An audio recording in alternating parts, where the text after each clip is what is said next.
안녕하세요. 우리 친구들 반갑습니다. 선생님은요, 신지현 선생님입니다. 우리 친구들 이번 시간에 선생님이랑 같이 살펴볼 부분은요, 고려사회의 변천입니다. 문벌귀족 사회 동요에서부터 무신정변까지 살펴보도록 하죠. 자, 문벌귀족이라는 단어가 나오는데 문벌귀족이 무엇인지부터 살펴보도록 할게요. 자, 일단은 고려시대에 문벌귀족이 드러나게 되는데 문벌귀족들은 어떠한 모습으로 권력을 독점했었느냐부터 보면요. 일단은 음서제도. 아빠가 고위 가려면은 본인도 이렇게 정계에 진출할 수 있게끔 되어 있는 독특한 제도가 있었습니다. 그 음서제도와 과거제도를 통해서 고위 관직을 독점하였다라고 하는 거, 정치적인 부분의 권력을 독점할 수 있었고요. 그리고 왕실과 유력한 가문과의 혼인관계를 통해서 사회적인 지위까지 얻을 수 있었습니다. 또 전시과라든지 공음전, 고리대로 부를 축척하면서 경제권까지 장악을 하게 됩니다. 정치적인 부분, 그 다음에 사회적인 부분, 경제적인 부분에 권력이 독점되게 되면서 여러 가지 문제가 발생하더라라고 하는 겁니다. 고려시대 대표적인 문벌귀족으로는 파평윤 씨, 윤관, 그리고 경원희 씨, 이자겸이 대표적이죠. 해주 최 씨, 최충, 경주 김 씨, 김부식, 이러한 사람들이 대표적인 문벌귀족이다라고 이야기를 할 수 있겠네요. 다 갖추고 있지요. 그러면 이러한 모습들이 심화되게 되면서 백성들은 귀족 관리들이 수탈해가지 뺏어가지 여진정벌한다고 돈 썼다고 하지 이러면서 무거운 조세 부담, 세금을 자꾸 내라는 거예요. 아니 난 지금 나 먹을 것도 없는데 세금을 또 내래? 아이고 나 진짜 너무 힘들다, 먹고 살기 힘들다라고 하면서 생활곤란, 유민화의 형태로 흘러가게 되더라. 결국에는 문벌귀족들이 권력을 꼭 쥐고 있으면서 백성들의 생활을 더 힘들게 만들었다라고 하는 겁니다. 이 문벌귀족 가문들 중에서 대표적인 사람 하나 들여다볼 겁니다. 바로 이자겸이에요. 이자겸의 난 보기 전에 문벌귀족의 권력 독점이 어떤 모습이었는지부터 살펴보도록 하겠습니다. 자, 이자겸은 이자연의 손자요. 이호의 아들로 여동생은 순종의 비였다. 그는 음서를 통해 관직에 나갔고 딸이 왕비가 된 후에 벼슬이 매우 높아졌다. 예종이 죽고 인종이 왕위에 오르자 자신의 셋째, 넷째 딸을 왕비로 삼도록 하였다. 이자겸의 권세가 높아지자 자기에게서 아부하지 않는다는 몰아내고 자기 친척을 주요 관직에 배치해서 관직을 사고 팔았다라는 부분이 나옵니다. 아이고 세상에, 인종이 왕이 되고 나서 자신의 셋째 딸과 넷째 딸을 왕비로 드릴 만큼 최고의 권력을 가지고 있었던 문벌귀족 중에 하나, 이자겸의 모습입니다. 고려사회 지배 기반을 살펴볼 수 있는데요. 음서제도를 통해 라고 하면서 이제 음서제도의 모습을 살펴볼 수 있었고, 그리고 딸이 왕비가 된 후 벼슬이 높아졌다. 왕족과의 혼인관계를 통해서 이렇게 사회적인 지위가 높아지게 되었다라고 하는 거죠. 게다가 셋째, 넷째 딸을 왕비로 삼게끔 만들었죠. 그래서 경원희 씨와 왕실과의 혼인관계 보면요. 이자겸의 딸이 이 시기에 참 많이 나오거든요. 이러한 부분들, 권력을 참 많이 가지고 있었다. 그러면서 권력을 지 맘대로 휘둘러 마음에 들지 않으면 몰아내었다라고 하는 부분을 우리 친구들이 확인하시면 되겠습니다. 문벌귀족의 권력 독점의 모습 살펴봤고요. 그 이자겸의 모습 한번 보지요. 이자겸의 난의 모습을 보면 왕실과 거듭된 혼인관계를 통해서 권력을 쥐고 있었다. 경원희 씨가 권력을 독점하게 되었다. 왜? 자기 마음에 안 들면 다 몰아내고 친척들을 그 자리에 앉혔다고 했잖아요. 그러니까 권력을 그만큼 가지고 있었다라고 하는 거죠. 그리고 이자겸이 스물스물 권력이 너무 커지니까 왕권을 자꾸 위협하는 상황이 됩니다.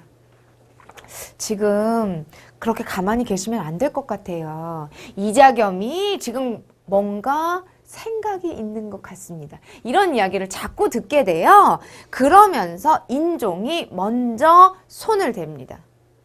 이렇게 이자겸의 제거를 시도하게 되는데 인종과 이자겸은 어떤 관계였습니까?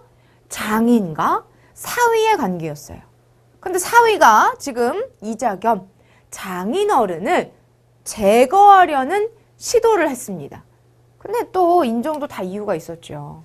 왕권을 위협하기도 했었고 서경으로 천도, 조금 이따 이야기 나옵니다. 서경 천도하는 것에 반대를 했었어요. 왜? 본인은 수도를 중심으로 권력을 쥐고 있었던 사람이었기 때문에 이자겸이. 근데 수도를 옮긴다라고 하는 것은 내가 알고 있는, 내가 권력을 쥐고 있는 지역이 아니기 때문에 싫은 거예요. 그래서 이자겸이 그거에 대한 반대를 계속했었죠. 아니 내가 왕인데 이러한 부분들도 내 맘대로 못하나? 라고 하는 생각들도 있었고 금과의 평화 관계를 이렇게 유지하는 것을 원하면서 인종은 마음에 들지 않았어요. 그래서 제거를 시도했으나 결국은 이제 실패를 하게 되죠. 이자겸의 입장에서 들여다보면 뭐야 지금 아무리 왕이라도 최고 권력을 가지고 있는 장인 어른을 네가 가만두지 않겠다라고 하면서 이자겸이 난을 일으켰지요. 그런데 오히려 척준경을 이용해서 이자겸을 제거하게 됩니다. 인종이 그 척준경과 이자겸이 굉장히 이렇게 친한 각별한 그런 관계였는데 척준경을 이용해서 인종이 이렇게 이자겸을 제거하게끔 합니다. 이렇게 이자겸이 제거되고 결국에는 척준경까지 축출되게 되었지만 그 결과 이자겸의 난으로 인해서 문벌 귀족 사회는 동요되게 되었고 결국에는 그렇게 죽인 거잖아요. 왕실의 권위가 추락될 수밖에 없었다. 장인어른 죽였대. 뭐 이런 이야기들. 그러니까 왕실의 권위는 추락될 수밖에 없는 상황이었던 거죠. 이자겸의 난의 모습이 그렇습니다. 자, 그리고 묘청의 서경천도운동. 이 서경천도운동을 반대했었다라고 하는 부분 이야기를 했었는데요. 그 서경천도운동이라고 하는 것이 무엇인지 한번 보도록 할게요. 바로 서경천도운동입니다. 문벌귀족들이 정치를 독점해, 사회를 독점해, 경제적인 부분까지 독점해 그 부분에 대해서 불만이 있었고 금과 사대 관계를 맺은 것에 대해서 불만을 표시하고 있었습니다.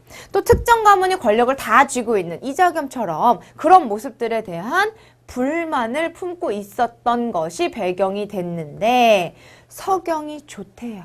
풍수지리설에 의해서 서경이 괜찮답니다. 그런 길지설까지 등장을 하게 되면서 서경 출신의 사람들이 묘청이나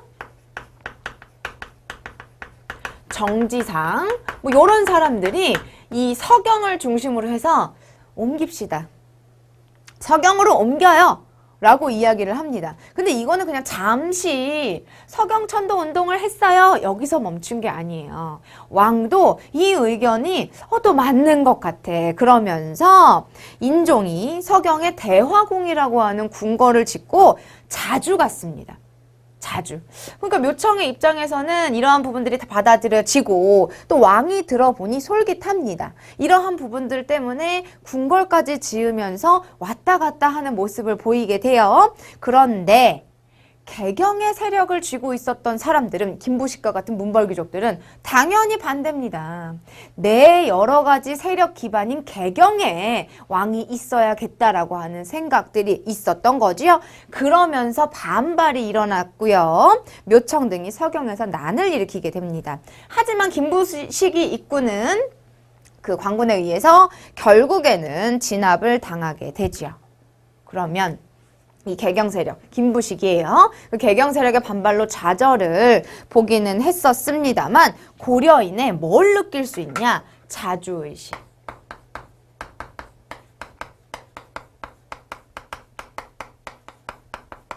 아니 묘청이 수도를 바꾸자라고 하는 서경천도 운동이 왜 고려인의 자주의식을 볼 수 있는 거냐? 정말 잘 나옵니다. 자, 어디서 이러한 부분들을 자주의식을 볼 수 있다라고 이야기를 할 수 있는가? 보면요, 우리 친구들, 이 부분은 신채호가 요 상황을 그린 글이 있거든요. 그것 보고 올게요.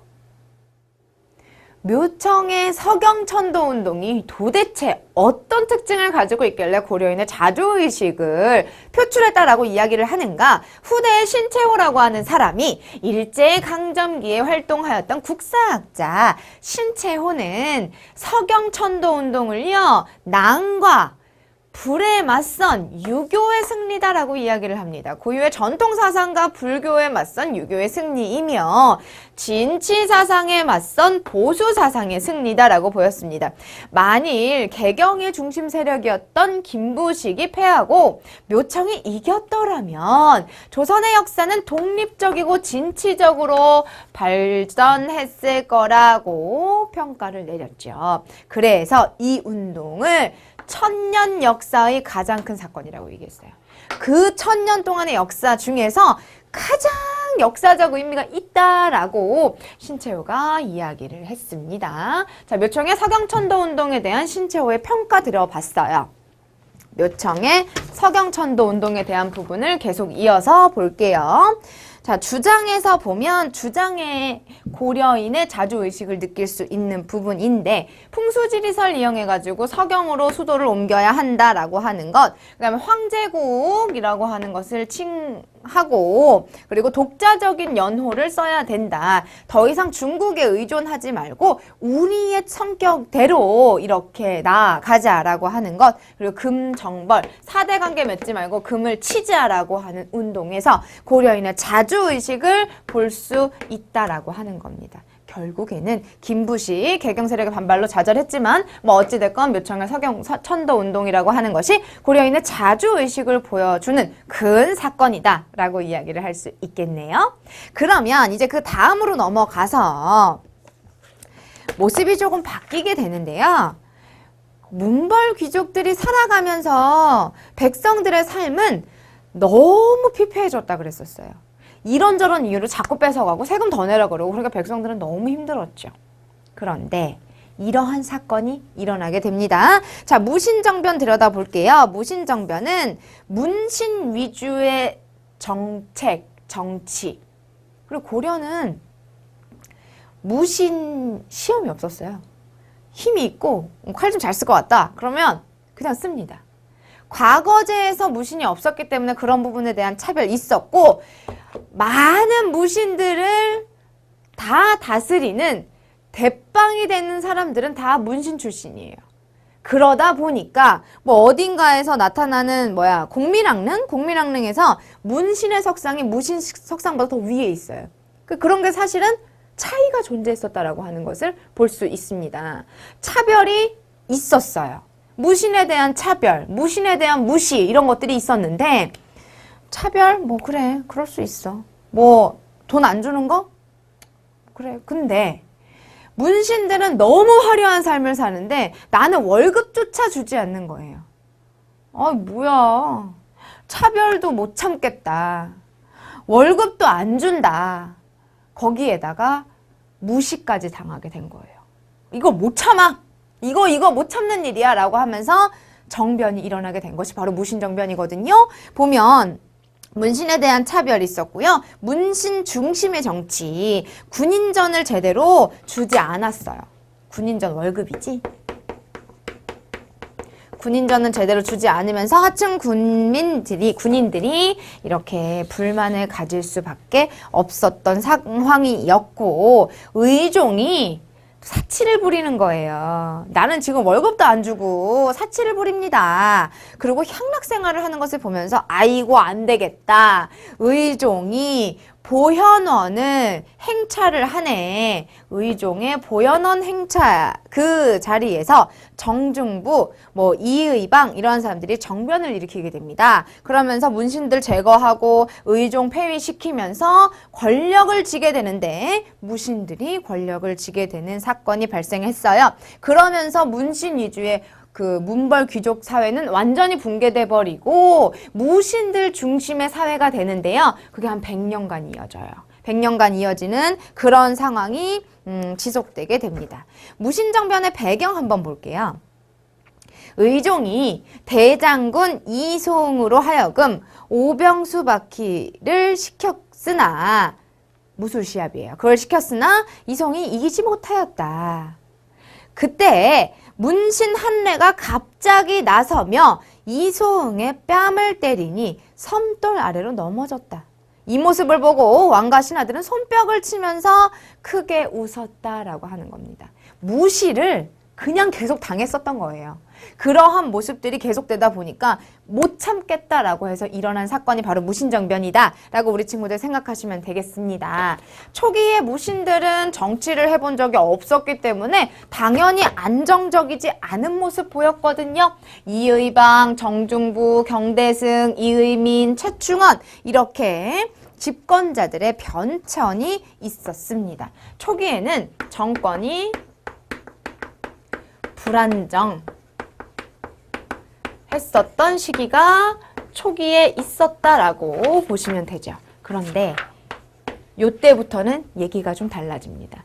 최씨 정권부터는 이야기가 조금 달라져요. 권력기구는 무신들의 최고 권력기구인 중방을 중심으로 권력 행사를 했었어요. 근데 이때 당시에 그냥 최씨 정권 수립되기 이전에 이런 무신정변이 있었던 이 시기에도 문신들은 아니 지금 원래 우리가 최고 권력을 가지고 있었는데 이렇게 가만히 있을 수 있나 싶어가지고 정변을 똑같이 일으키려고 이런저런 난들이 있었거든요. 근데 그 난들조차도 무신들이 이렇게 진압을 해버리게 됩니다.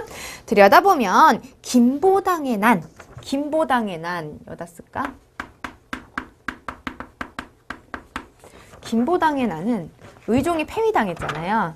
아니 왕을 폐위시켜? 다시 왕을 자기 자리로 올려놓자. 그러면 우리의 권력도 다시 돌아오지 않을까라고 하면서 의종 복위 운동을 했었습니다. 실패했죠. 그리고 조위총의 난.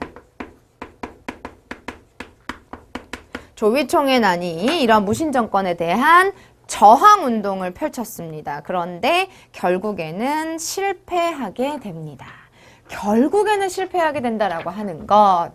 그러면서 강력한 권력을 지닌 자가 등장을 하니 바로 최충원입니다. 최충원 이후에는 4대 60년간 굉장히 안정적인 모습으로 권력이 이어져 나갔었다라고 하는 것을 보면서 그들의 정치적, 군사적, 경제적 기반은 무엇인지 보도록 하지요.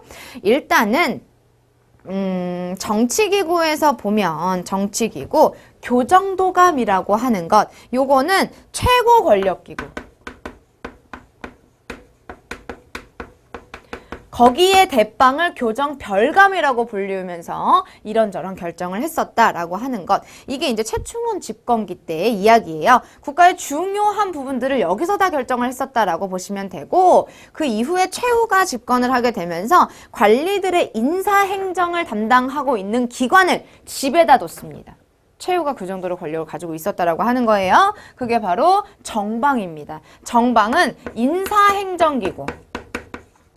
이 인사행정이라고 하는 게 굉장히 중요해요. 내 편을 주요직에 꽂을 수 있다는 거거든요. 그 정도로 권력이 셌었다라고 하는 부분을 볼 수 있습니다. 인사행정 정방이고요. 최고 권력 하면 교정도감이라는 것 보시고요. 그 다음에 최후 집권기에 문신을 등용해가지고 이런저런 자문을 들었었거든요. 그런 서방이라는 그런 기구도 있었어요. 자, 군사적인 기구에서 보면 경대승 집권기 때에는 신변보호 때문에 도방이라고 하는 그런 사병이 있었죠. 최후 집권기 때는 최씨 정권의 군사적 기반이었던 삼별초. 삼별초는 이제 후에 고려 후기에 가서도 등장을 하기 때문에 기억을 해두셔야겠습니다. 뭐 경제적 기반은 당연히 돈이 있었겠죠. 권력을 쥐고 있었는데 땅이 없었을까? 이렇게 대농장을 지니고 있었다라고 하는 겁니다. 집권자가 문벌 귀족에서 무신들로 바뀌면 처음에는요, 백성들도 좀 생각하고 그랬었어요. 그런데 권력의 맛을 들여보니 백성들이 눈에 보입니까? 백성들도 더더 먹고 살기 힘든 상황이 되어버렸습니다. 무신 집권자들의 그러한 핍박, 압박을 견디지 못하고 이런저런 저항운동이 일어났었는데요. 정부는 통제력이 약화될 수밖에 없었어요. 무신들 간의 다툼으로 인해서 정부가 지방을 신경 쓸 그런 힘이 없었고요. 신분 질서가 동요되었다라는 이야기 굉장히 중요합니다. 이 신분 질서가 동요되었다라고 하는 부분을 볼 수 있는 사람이 바로 이 무신 정권의 이의민이라고 하는 사람이에요. 노비 출신입니다. 노비 출신인데 앞에서 이야기했던 이러한 난들을 진압을 하면서 경대승 이후에 최고 집권자가 됩니다. 아, 이상하다. 왕과 귀족과 천민들의 구분은 완벽히 있고 하는 일도 다 다르다라고 생각을 했었는데 생각해보니 귀족도 왕도 그리고 노비인 나도 눈 두 개 코 하나 생긴 것도 똑같고 똑같은 사람이더라 라고 그렇게 생각을 하면서 깨이기 시작을 합니다. 하층민들이 깨이면서 그러한 천민들의 봉기 있었고요. 하층민들의 봉기도 있었어요. 하층민들의 봉기에서는 망이 망소이의 난이라고 있는데 공주 명학소, 우리 친구들 향소, 부고 기억납니까? 그 특수행정구역이었는데 본의 아니게 그 지역에서 정부에 필요한 여러 가지 물자들을 이제 가지고 왔었던 특수행정구역이었잖아요. 그런데 많이 가지고 온 거예요. 그거에 대한 불만으로 인해서 이렇게 조세 부담 때문에 일어난 망이 망소이의 난, 공주 명학소에서 있었고요. 천민의 봉기에서는 전주 관노비의 난 있고 요 만적의 난에서 보면 일단은 노비 만적이 개경에서 주도를 했으나 결국에는 실패하게 됐죠. 최충원의 사노비였는데 그 노비가 나도 할 수 있어. 나도 이렇게 될 수 있어 라고 하면서 만적의 난을 계획했으나 결국에는 실패했습니다. 의의에서 보면 하층민들의 의식이 성장하게 되는 계기가 되었다라고 이야기를 할 수 있겠네요. 자, 그러면 우리 이번 시간에 공부한 부분들 중요한 부분을 짚기 전에 그림으로 한번 볼까요? 무신 집권자들의 지배 기구의 모습 보고요. 하층민들의 저항 지도로 만나볼게요. 자, 무신 집권자와 지배기구 보면 이의민, 이의방에서 이의민까지 중방, 최충원 교정도감, 최후부터는 교정도감 정방 있었고 4대 60년간 굉장히 안정적으로 있었던 시기다라고 하는 부분, 뭐 김준, 이면, 뭐 임유무 이렇게 있었으나 무신 집권자들과 지배기구는 우리 친구들이 연결해서 기억을 해두셔야겠고요. 이 지배자들 중에서 기억을 해두셔야 될 사람은 이의민 기억을 해주셔야겠습니다. 자, 그 다음에 봉기의 모습을 보면 하층민들의 저항의 모습인데요. 효심, 김삼이, 망이 망소이, 만적의 난은 위치랑 같이 이렇게 기억을 해두시면 되겠네요. 자, 그러면 우리 이번 시간에 공부한 부분, 문벌귀족은 다 권력을 쥐고 있었다라고 하는 것, 이자겸의 난이 문벌귀족 사회의 불안을 표출한 사건이 되겠다라고 하는 겁니다. 그리고 묘청의 서경천도 운동에서 기억해둬야 될 게 뭐예요? 바로 전개에서 이러한 부분들과 함께 고려인의 자주의식을 표출한 사건이 될 수 있다라고 하는 것. 무신정변은 차별, 그 다음에 군인전 안 주고 이런 부분 때문에 불만이 일어나서 정권을 쥐게 되었다. 최씨 정권 수립에서 요 과정과 순서, 최충원 이후에 안정적인 모습을 보였었다. 교정도감, 도방, 그 다음에 정방, 삼별초에 대한 부분은 반드시 우리 친구들이 기억을 해두셔야 되고요. 그리고 무신정변의 여러 기구들 무슨 일 하는지까지 보셔야겠습니다. 하층민의 봉기에서는 망이 망소이의 난과 만적의 난 두 가지 기억해 두시면 되겠네요. 자, 그러면 문벌귀족 사회의 동요와 무신정변 중요한 부분 문제를 확인해 볼게요. 우리 친구들 문제 풀어볼게요. 자, 5번 문제입니다. 고려 문벌귀족 사회가 발전하면서 나타난 문제점으로 옳지 않은 틀린 것을 찾는 문제. 문벌귀족들이 주요 관직을 독점하였다. 맞아요. 주요 관직을 독점했습니다. 과거를 통해 신진 관료가 정치 권력을 장악하였다라고 하는데 과거를 통해서 들어온 것도 맞고 정치 권력을 장악한 것도 맞지만 신진 관료 아니고요. 과거와 음서였어요. 사실 더 큰 특징을 가지고 있는 건 이거죠.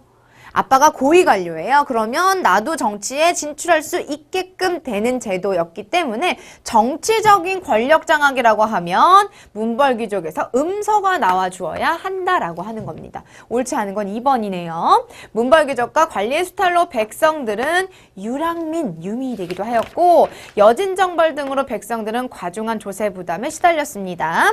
문벌귀족은 전시가, 공음전, 고리대 등으로 대토지를 소유할 수밖에 없었다. 그러면서 경제적으로 권력을 독점할 수 있게 되었다라고 하는 겁니다. 그렇게 보시면 되겠죠? 다음 8번. 최씨 정권의 지배기구에 대한 설명으로 옳은 것은 무엇일까? 삼별초는 인사행정을 담당하였다. 인사행정은 뭐였어요, 우리 친구들? 인사행정은 정방. 삼별초는 특수부대였죠. 무신정권의 사병. 정방은 국제 외교관계 주관하였대. 아니거든. 인사행정. 중방은 최고 권력기구의 역할을 담당하였다라고 하는데 최고 권력기구 하면 교정도감이죠. 그 대빵이 교정별감이었던 거고요. 도방은 정권의 사병으로 군사적 기반이 되었다. 어때요, 우리 친구들? 괜찮네요. 아이고 아이고. 교정도감은 중추원과 중서문화성의 고위 합의기구였다. 회의기구 뭐였어요, 우리 친구들? 도병마사였죠. 도병마사. 옳은 건요? 4번이네요. 이렇게 우리 친구들 문제까지 풀어봤습니다. 무신정변의 과정, 그 다음에 여기 지금 나와 있는 것처럼 최씨 정권 이후에 권력기구들은 우리 친구들 좀 기억을 해두셔야겠네요. 자, 그럼 우리 친구들 잘 정리하시고요. 다음 시간에 뵐게요. 수고하셨습니다.